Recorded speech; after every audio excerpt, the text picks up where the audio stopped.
구찌에, 샤넬에, 루이비통에 또 뭐 있습니까?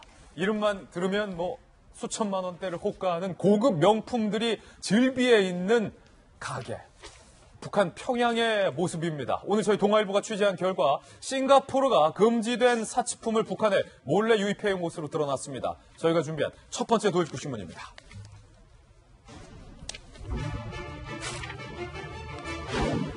사진 한번 보시죠. 고급 손목 시계를 포함해서 양주, 명품 백, 명품 옷들. 마치 인천공항 국제면세점을 보는 듯한 이 모습은 평양 내에 있는 두 상점의 은밀한 거래 현장을 직접 찍은 사진입니다.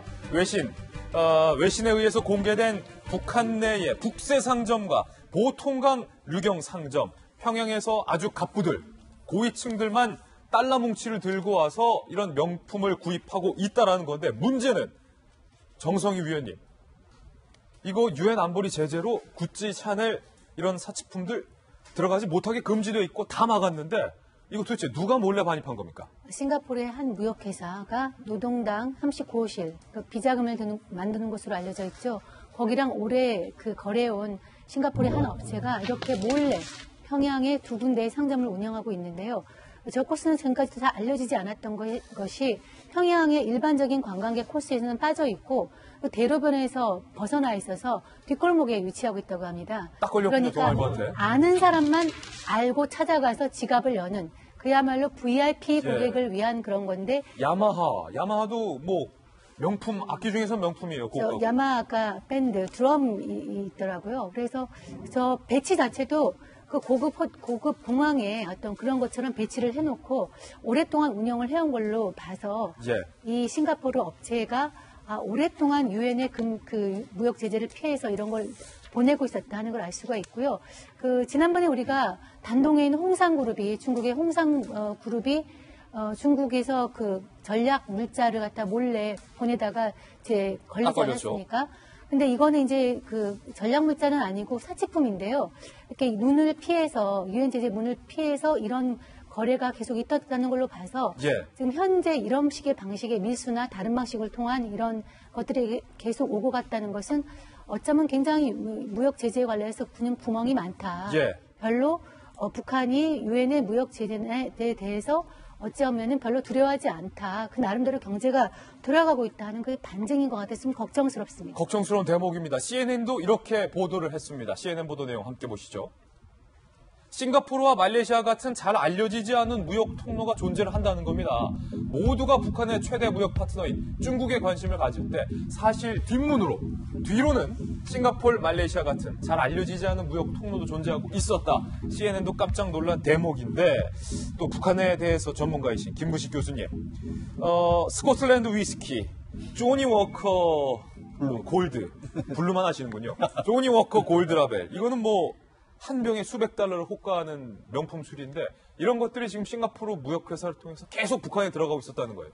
이거 어떻게 몰랐을까요? 이 사치품 수입 제한이라는 게 유엔 안보리의 제재 사항이거든요. 그러니까 2006년에 핵실험 이후에 사치품들은 이 대량 살상 무기를 만드는 북한에는 들여보낼 수 없다 이렇게 제한을 하고 있는데 이게 정말 그 구멍이 뻥 뚫린 것처럼 나타난 거 아닙니까? 최근에도 아마 기억하실 텐데 ICBM 발사 성공했다고 북한이 공개한 화면에 보면 또 김정은이 사랑하는 그 벤츠 S클래스 차량이 딱 나옵니다. 벤츠. 그러니까 그것도 사실은 고급 호화품이기 때문에 들어갈 수 없는 거거든요. 버젓이 타고 다닙니다. 그러니까 제가 볼 때 이러한 이 충격적인 사진이라는 걸 보면 평양 시내 버젓이 고가의 호화품들, 사치품들이 들어간다는 것은 대북 제재가 말로는 요란한데 구멍이 여기저기 많다. 루폴이라고 그러잖아요. 구멍이 여기저기 많다는 게 정말 입증하는 것이고요.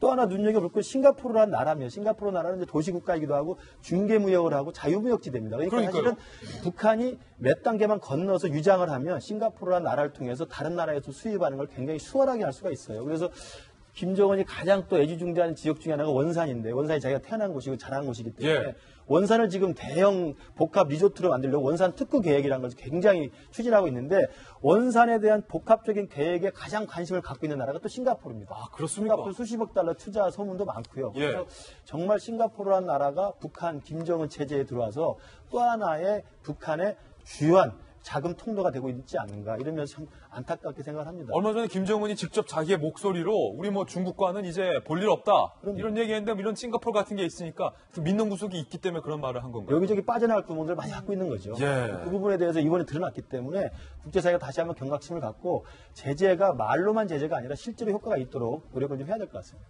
또 우리 북한학과 주임 교수님 출신인 박상철 부총장님. 아니 이거 또 어떻게 잘 찍었어요. 외신 기자들이. 예, 맞아요. 몰래 찍은 거겠죠. 예. 우리 김은식 교수 같은 시각도 굉장히 중요한 시각이라고 저는 보고요. 저는 이제 이런 걸 북한을 보는 방법 중에 하나로서 예를 들어서 이런 겁니다. 뭐 예를 들어서 김정은이가 20억짜리 리무진을 타고 다니고 예. 60억짜리 요트를 가지고 있고 방금 명품이 들어와 있고 뭐 이런 것들. 한편 그러면서 북한 주민들의 GDP가 우리의 30분의 1도 안 될 정도로 되죠. 뭐 거의 가까운 뭐 $1,000 수준이다. 이랬을 때 이런 모습들을 보면서 그냥 야 북한에도 저렇게 사치품이 들어가 있어 대단하네 이상하다 신기하다 이렇게만 볼 문제는 아니고 예. 북한 사이에 어쩌면 굉장히 불안하면서 불평등 구조가 만연되어 있는 사회다. 그래서 북한을 김정은이가 이상하게 꾸려가는 나라로 보지 말고 아니 그 집단으로 보지 말고 이것도 일종의 한 나라다. 예. 나라인데 좋지 않은 나라다. 즉 저런 사람들은 저런 거 차고 다니고 일반 주민들은 $1,000도 갖고 있지 않은. 그래서 북한에 있는 사회가 아까 우리 김은식 교수가 이야기한 대로 뭐 국제적인 제재도 굉장히 효과를 볼 수 있는 그런 대상이지만은 내부적으로는 저런 모습들이 북한에 굉장히 불안하고 불평등 구조가 싹트고 있기 때문에 예. 북한 문제가 있겠구만. 뭐 이렇게 보는 시각도 저는 필요하다고 봅니다. 예. 탈북한 노동당 39호실의 고위 간부였던 이정호 씨가 이 싱가포르 라인에 대해서 소위 이렇게 얘기를 했습니다. 함께 보시죠.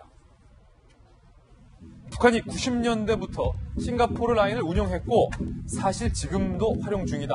싱가포르 회사 중개로 러시아 석유를 러시아 석유를 매년 20만에서 30만 톤 몰래 수입한다.